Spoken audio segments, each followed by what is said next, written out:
الحمد لله. الحمد لله الذي لا ينقطع عطاؤه، فهو الحليم الرؤوف. نحمده تعالى على جوده وكرمه، فهو بهما معروف. ونشهد أن لا إله إلا الله وحده لا شريك له، فهو بالوحدانية موصوف. ونشهد أن سيدنا ومولانا محمدًا عبده ورسوله، وهو بالصدقة شغوف، وبفعل الخير مألوف،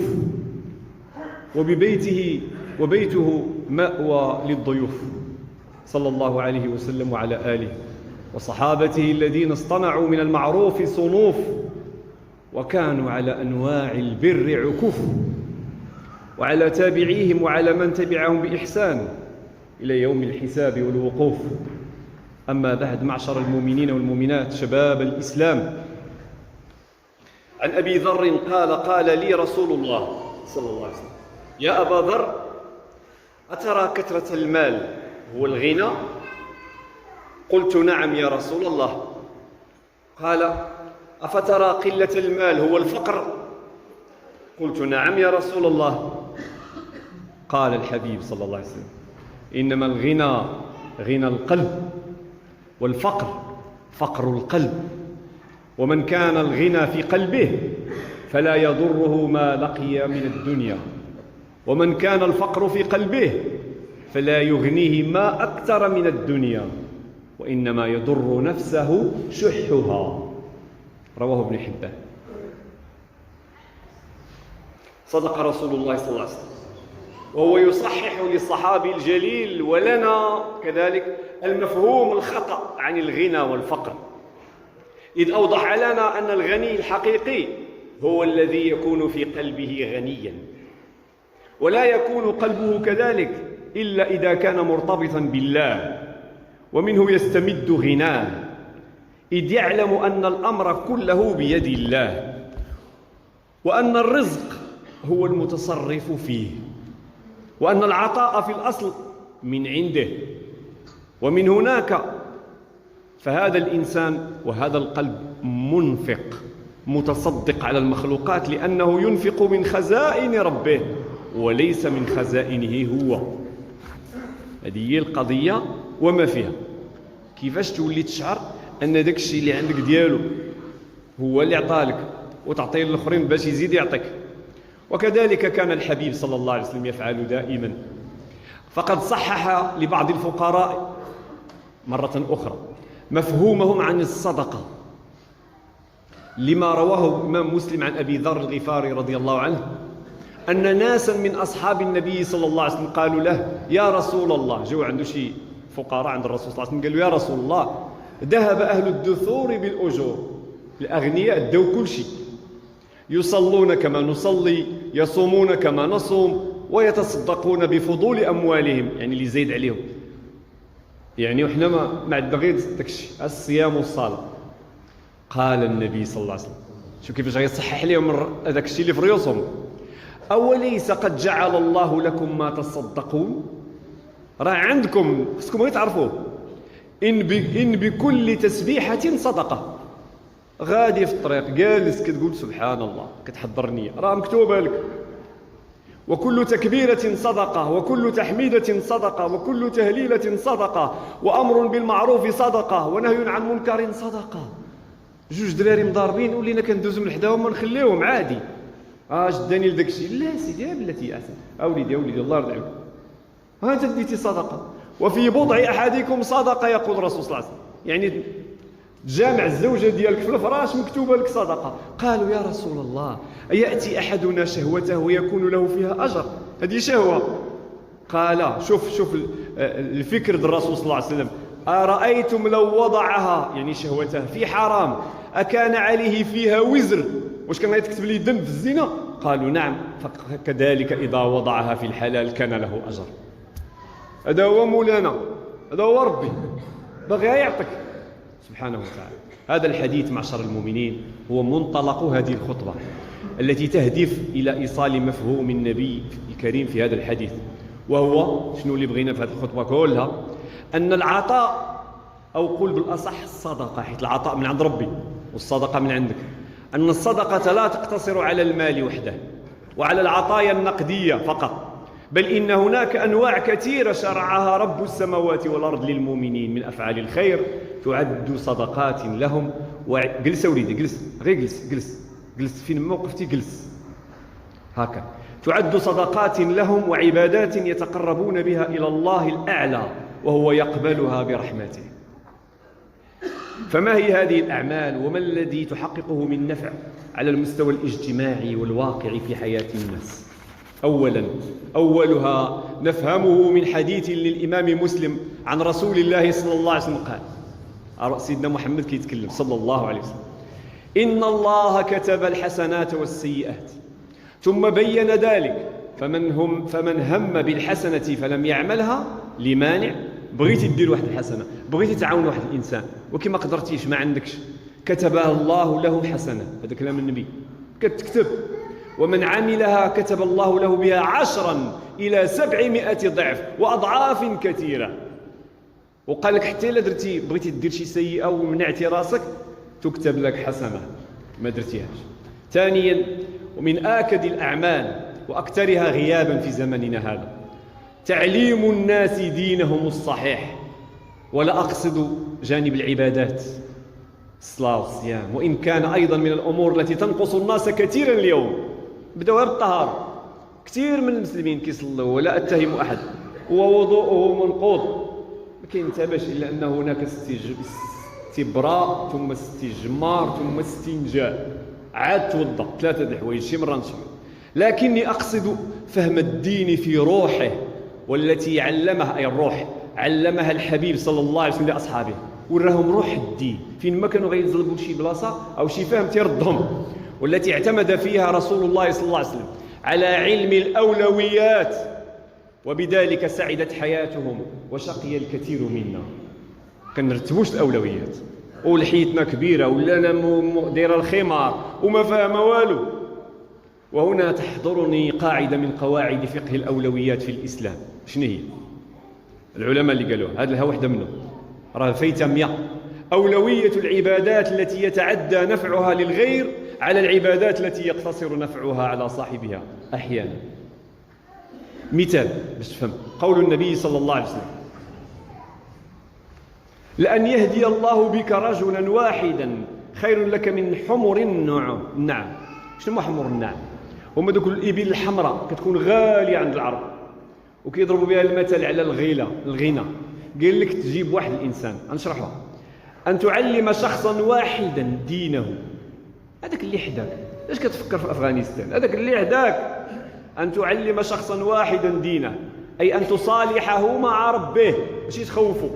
صالحوا مع مولانا، قول له مولانا كيبغيك، أول ما كيبغيك أنه خلقك، وإلا لاش خلقك أصلا. ومع الدين تصالحه وترعاه حتى يصلح، ماشي تقولها ليه وتمشي، أو حتى يعود لصلاته ورشده، أولى من الاهتمام بالربح فقط في الماديات، أو حتى الاستغراق في العبادات. أنت عاطيها غير العبادات ومخلي ولاد خوك راهم تايهين. لما رواه ابن رجب في جامع العلوم والحكم، كتيب شريوه، أن الحسن البصري رضي الله عنه هذا قال بعث، شوف هذه القصة عجيبة جدا. سيدنا الحسن البصري بعث قوما من أصحابه في قضاء حاجة لرجل، صيفتهم قال لهم سيروا قضيوا واحد الحاجة لواحد السيد، وقال لهم، ويتفكر أنه واحد من العلماء جالس في واحد الجامع ولا في واحد الزاوية وكيتعبد، قال لهم دوزوا عند فلان وديوه معاكم تاهو باش يخرجوا، يبقى تما يصلي نعم، ولكن مرة يقضي غرض الناس. قال: مروا بثابت البناني، وكان من العلماء، فخذوه معكم. فأتوا ثابتا فقال لهم ثابت: أنا معتكف، راني نصلي، راني نذكر الله، هذه وقت الاعتكاف دابا. فرجعوا على الحسن فأخبروه، فقال: قولوا له يا أعمش، أما تعلم أن مشيك في حاجة أخيك المسلم خير لك من حجة بعد حجة؟ تمشي تقضي الغرض لواحد الإنسان خير لك من حجة وراها حجة أخرى. فرجعوا على ثابت فترك اعتكافه وخرج معهم. ضر الحسن البصري ماشي اللعب. ثم ألم يقول رسول الله صلى الله عليه وسلم: خيركم من تعلم القرآن وعلمه. ملي تشوف شي واحد شي فقيه حافظ القرآن شي إنسان حافظ القرآن، شي شاب حافظ القرآن، والله إني أقول هذا لهم دائما: إن استطعت أن تقبل رأسه فافعل، أو يده فافعل، أو تكرمه أحسن فافعل. يكفينا أنهم هم اللي هزينوا شفويا حافظين حرفيا، أما الانترنت راه كاع حرفاته. رواه البخاري. لأن تعليم القرآن هو تعليم لروح الدين وجوهره، وضمان لبقائه، وإخراج للناس من الظلمات، وما أكثر الظلمات اليوم. 3. ومن أنواع العطاء والصدقات غير المادية مساعدة الناس في قضاء حوائجهم. القرآن مليء بهذا المعنى. يقول الله: وما تنفقوا من خير فلأنفسكم وافعلوا الخير لعلكم تفلحون. سماه الخير. من يشفع شفاعة حسنة يكن له نصيب منها. شفعتي شي إنسان عند شي واحد توسطي ليه وما تاخذش اللي خديتي راه رشوة أو ربا كما في حديث. أما رسول الله صلى الله عليه وسلم فقد قال: الساعي على الأرملة والمسكين كالمجاهد في سبيل الله القائم الليل الصائم النهار. رواه الشيخان. مجاهد بسيفه وصايم بالنهار وقائم الليل. انت اللي خدام على واحد الأرملة كتعطيها ولا كتفكر فيها فإنك مثله. فتأمل أخي المسلم كل هذا الفضل. وإني أتقدم إلى أصحاب المناصب والمسؤوليات مهما كبرت أو صغرت بهذا الحديث الشريف الآتي العميق الدلالة. رواه الطبراني أن الحبيب صلى الله عليه وسلم قال: هاد الأخت اللي عندها هاد الوليد الصغير هذه مرارا كتجيبو، إلا جاء على خاطرها ما تعاودش تجيبو المرة الجاية حتى لا تفتن خواتاتها، ومرحبا بهم اللي يكبر إن شاء الله. تيقول الرسول صلى الله عليه وسلم: إن لله عند أقوام نعما أقرها عندهم ما كانوا في حوائج المسلمين ما لم يملوهم، فإذا ملوهم نقلها إلى غيرهم. هذا سر خطير، هذا كيكشفوا الرسول صلى الله عليه وسلم. قال لك ربي كيعطيك شي نعمة، إما اليدين صحاح ولا الفلوس ولا الاستقرار، ولا حيت كدير حوايج للناس، كتقضي للناس حوايجهم، كتعاون الناس في حوايج، وواحد الوقت مليتي من دوك الناس غير تمل منهم يحيد لك واحد النعمة وانت كاع ما عرفتيهاش هذيك النعمة علاش مشات لك، حيت مليتي لأن هذوك الناس اللي كتقضي لهم حوائجهم بهم ربي عاطيك هذيك النعمة اللي عندك. هذا الشيء صعيب. 4. ومن الصدقات غير المادية إماطة الأذى عن طريق الناس. ونحن اليوم نرمي الأذى ولا نكترث. سبحان الله. كنشوف دوك بعض اللي حدايا تما السكن الاقتصادي، كل واحد ديها في راسو، كل واحد نافح على الاخر، كل واحد خايف من الاخر. هذا راه مشكل نفسي خصو يتعالج، راه عنده علاقه بالايمان. عندنا حتى الحديقه وسط من الإقامة جرداء، حتى واحد ما كيتطوع يقول ندير فيها وريضه ديال 20 درهم وغيشوفني واحد اخر. هنا شفت شي ناس في ضرب سلطان كيفاش زينوا احيائهم غير بالاطارات الفارغه، البنوات صبغوهم وقادوهم وداروا من الغرارف حوايج. راه هذاك الشيء راه هو الايمان. روى مسلم عن ابي هريره رضي الله عنه قال: قال رسول الله صلى الله عليه وسلم: لقد رايت، شوف الرسول هذا كيتكلم، لقد رايت رجلا يتقلب في الجنه في شجره قطعها من ظهر الطريق كانت تؤذي الناس. فقط هذا الشيء اللي داره. وصلي انت مع راسك، اقطع واحد الشجره كانت كتاذي الناس وما شافوا حد وزاد في حاله، انت واصطدفتي عند مولانا. ايها الاخوه الصالحون، ان اوجه الخير كثيره وابواب المعروف مفتوحه يدخل فيها كل فعل يعود بالنفع على الفرد والمجتمع والبيئه. البيئه من خلق الله، المحافظه عليها من مقتضيات الايمان. بل إن المسلمين في تاريخهم عرفوا بما لم يعرف به أقوام من الجفاة الغلاظ من شعوب أخرى. فكر المسلمون في كل شيء، حتى إنهم فكروا في وضع الماء في الحر للطيور والحيوانات صدقة لله وحضارة إيمانية. وفكروا في المخلوقات كالملائكة وحرصوا ألا يؤذوها فتطيبوا، وحرصوا على مشاعر الجار فلم يؤذوها، لقول الحبيب صلى الله عليه وسلم لأبي ذر: يا أبا ذر، إذا طبخت مرقة فأكثر ماءها وتعاهد جيرانك. رواه مسلم. واعلم أخي المواطن الصالح أن مجرد إتقانك لعملك حيثما كنت فإنه من أعظم الصدقات عند الله ولا رقيب عليك سواه. واعلم أخيرا أن مجرد العفة، قال لك سيدي ما عندي ما ندير، ما كنقدر ندير التخير في شي واحد، قال لك الرسول صلى الله عليه وسلم في حديث رواه البخاري: أن يمسك عن الشر فإنه لك صدقة. أما تدير الشر، أسكت، جلس في دارك ما دير الشر وحضر النية، راها مكتوبة لك صدقة. اللهم يا ربي اجعلنا من أصحاب الخير واستعملنا في الخير، والحمد لله رب العالمين.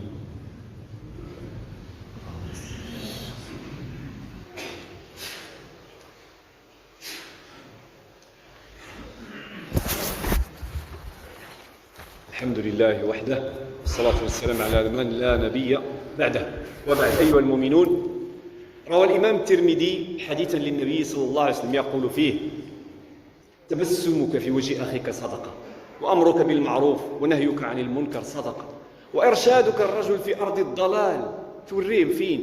والله كنت دائما فين ما يسولني شي واحد كنعرفو ماشي من الدار البيضاء تنقول له تبعني، تنديه تنوصلو في السيارة وهو تابعني. واللي باش حيت الايمان لا بدا تجرب الايمان باش يكون الايمان ديالك صادق وكبير وقوي. كنمشي لشي مدينه تنسول تيقول لي واحد اخر تبعني، واحد المره شخصيه عسكريه كبيره وقال لي تبعني وليدي، قلت له سبحان الله كما تدين تدان.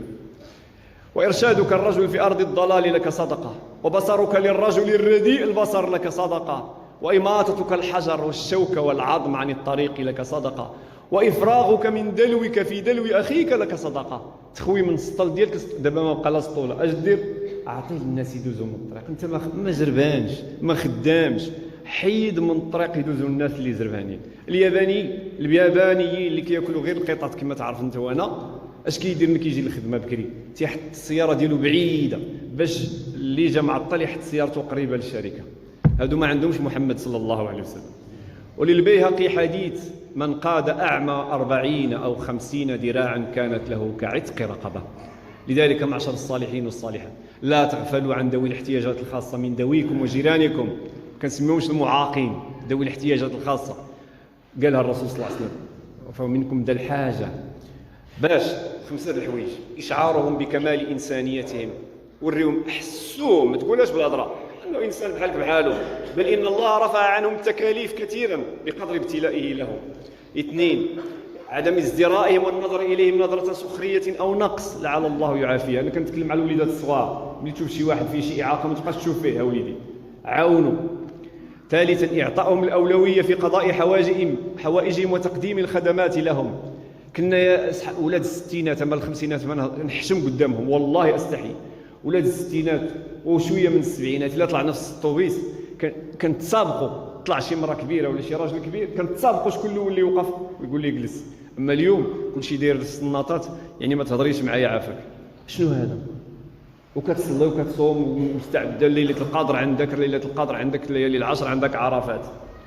4: مساعدتهم في تنميه مواهبهم وابرازها وتشجيعهم على استثمارها. 5: زياره مراكز إيوائهم على فترات، وخاصة في الأعياد، مع إسعادهم ولو بالقليل. اللهم استعملنا في الخير، واجعلنا من أهل الخير، واجعل أبناءنا من أهل الخير، وذرياتنا وزوجاتنا من أهل الخير. اللهم يا رب لا استعملنا في الشر أبدا، ولا تسلط علينا أبدا. اللهم ادفعه عنا بيدك الخفية وبيدك القوية يا رب العالمين. أسعدنا يا رب في حياتنا، اجعلنا من عبادك الأطهار الصالحين المصلحين يا رب العالمين. اجعل لنا حياة طيبة حتى نلقاك وأنت عنا راض يا الله يا رب العالمين. اللهم اجعلنا ممن يرون رسول الله صلى الله عليه وسلم يوم القيامة، وممن يشفع فيهم رسول الله صلى الله عليه وسلم يوم القيامة، ومن يريدون عليه إلى الحوض يوم القيامة، ولا تطردهم الملائكة يا رب العالمين. اللهم ارحم والدينا يا رب رحمة واسعة يا الله، واغفر ذنوبهم يا الله، اسكنهم جنتك يا الله، اجزيهم عنا يا الله ما عانوا وما شقوا من أجلنا يا الله. واصلح لنا يا رب هؤلاء الذرية واجعلهم خير خلف لخير سلف. اللهم احفظ هذا البلد من كل سوء ومكروه. اللهم أعز هذا البلد يا رب عزا تعز به الدين وتنشر فيه الخير والمعروف يا رب العالمين. اللهم كل محسن جازه خير الجزاء. اللهم أكثر المحسنين في بلادنا يا رب العالمين، واصلح ما بيننا وبين جيراننا وأزواجنا وأبنائنا وإخواننا يا رب العالمين. اللهم زين الإيمان في قلوبنا، وكره إلينا الكفر والفسوق والعصيان يا الله يا الله. اللهم يا ربي من كان مريضا فاشفه، ومن كان محتاجا فاعطيه، ومن كان ضالا فرد به يا الله يا كريم يا الله. اللهم احفظ ملك البلاد محمد السادس من كل سوء مكروه. اللهم اشفيه شفاء لا يغادر سقما، وأعزه يا رب وأعز على يديه يا رب العالمين. واحفظه في ولي عهده المولى الحسن، وشد عضده بأخيه المولى الرشيد يا رب العالمين. اللهم يا رب لا تجعل لنا ذنبا إلا غفرته، ولا عيبا إلا سترته، ولا غاية إلا وفقتنا إليه يا رب العالمين، مع حفظك وحسنك يا الله. اللهم يا رب هؤلاء المسلمين المستضعفين كلهم يدا وعونا، اللهم أينما وجد مسلم أو مؤمن أو مؤمنة احفظه يا رب بحفظك الكبير. يا رب المستضعفين من المسلمين في بلادك اللهم اجعلهم أقوياء على غيرهم، واكفيهم شر أعدائهم يا رب، وفشل خطط أعدائهم قبل أن ينطلقوا يا الله يا مغيث أغيثنا. اللهم صل على سيدنا محمد وعلى آل سيدنا محمد كما صليت على سيدنا إبراهيم وعلى سيدنا إبراهيم، وبارك على سيدنا محمد وعلى آل سيدنا محمد كما باركت على سيدنا إبراهيم وعلى سيدنا إبراهيم في العالمين إنك حميد مجيد. سبحان ربك رب العزة عما يصفون، والسلام على المرسلين، والحمد لله رب العالمين.